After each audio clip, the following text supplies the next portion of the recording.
السلام علیکم ناظرین، ہیکل سلیمانی کی تعمیر سے پہلے یہودیوں کے ہاں کسی بھی باقاعدہ ہیکل کا نہ کوئی وجود اور نہ اس کا کوئی تصور۔ اس قوم کی بدبوؤں والی خانہ بدوش زندگی تھی۔ ان کا ہیکل یا معبد ایک خیمہ تھا۔ اس خیمے میں تابوت سکینہ رکھا ہوتا تھا، جس کی جانب یہ رخ کر کے عبادت کرتے تھے۔ روایات کے مطابق یہ تابوت جس لکڑی سے تیار کیا گیا تھا اسے شمشاد کہتے ہیں، اور اسے جنت سے حضرت آدم علیہ السلام کے پاس بھیجا گیا تھا۔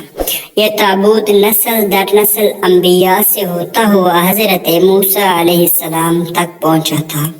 اس مقدس صندوق میں حضرت موسیٰ علیہ السلام کا عصا، من و سلوہ اور دیگر انبیاء کی یادگاریں تھیں۔ یہودی اس تابوت کی برکت سے ہر مصیبت و پریشانی کا حل لیا کرتے تھے۔ مختلف اقوام کے ساتھ جنگوں کے دوران اس صندوق کو لشکر کے آگے رکھا جاتا، اس کی برکت سے دشمن پر فتح پایا کرتے تھے۔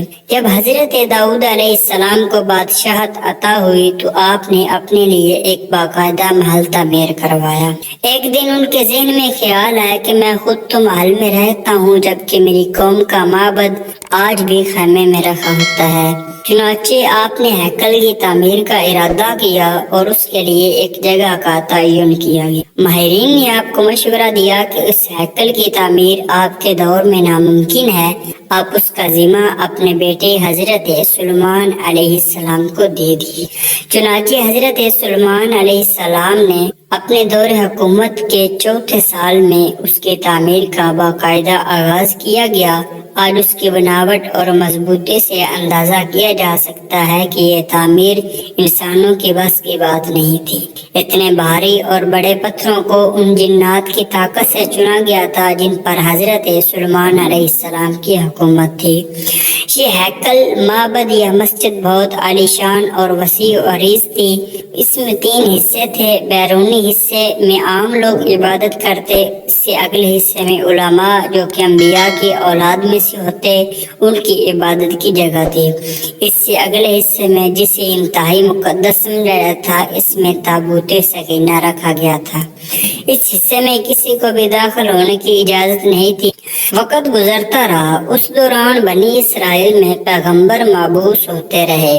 یہ قوم بد سے بدتر ہوتی رہی۔ یہ کسی بھی طرح اپنے گناہوں سے توبہ طائب ہونے یا ان کو ترک کرنے کے لیے تیار نہ تھی۔ یہ بالکل ہماری آج کی مسلمان امت کی طرح ایک جانب عبادت کیا کرتے تھے، دوسری جانب اللہ کے احکام کی صریح خلاف ورزی بھی کرتے تھے۔ ان کی اس دوگلی روش سے اللہ پاک ناراض ہو گیا۔ ان کے پاس سب سے پہلے حضرت موسیٰ علیہ السلام رسول کے طور پر بھیجے گئے تھے، اور دوسرے رسول حضرت عیسیٰ علیہ السلام تھے۔ حضرت موسیٰ علیہ السلام حضرت عیسیٰ تک کا وقت 1400 سال بنتا ہے۔ ان کے علاوہ ایک بہت بڑی تعداد میں انبیاء بھی بھیجے گئے، لیکن یہ قوم سدھرنے کو تیار نہ تھی۔ حتیٰ کہ ان کی شکلیں تبدیل کر کے بندر اور سور بنایا گیا، لیکن یہ گناہوں سے باز نہ آئے۔ تب اللہ نے ان پر لعنت کر دی۔ 586 میں بخت نصر نے ان کے ملک پر حملہ کیا، ان کا ہیکل مکمل طور پر تباہ و برباد کر دیا۔ ہیکل میں سے تابوت سکینہ نکالا، 6 لاکھ کے قریب یہودیوں کو قتل کیا، تقریباً 2 لاکھ یہودیوں کو قید کیا اور اپنے ساتھ بابل یعنی عراق لے گیا۔ شہر سے باہر یہودی غلاموں کی ایک بستی تعمیر کی جس کا نام تل ابیب رکھا گیا۔ 70 سال تک ہیکل صفحہ ہستی سے مٹا رہا۔ دوسری طرف بخت نصر نے تابوت سکینہ کی شدید بے حرمتی کی اور اسے کہیں پھینک دیا۔ کہا جاتا ہے کہ اس حرکت کا عذاب اسے اس کے ملک کو اس طرح ملا کہ سن 539 میں ایران کے بادشاہ سائرس نے بابل یعنی عراق پر حملہ کر دیا اور بابل کے ولی عہد کو شکست فاش دے کر بابلی سلطنت کا مکمل خاتمہ کر دیا۔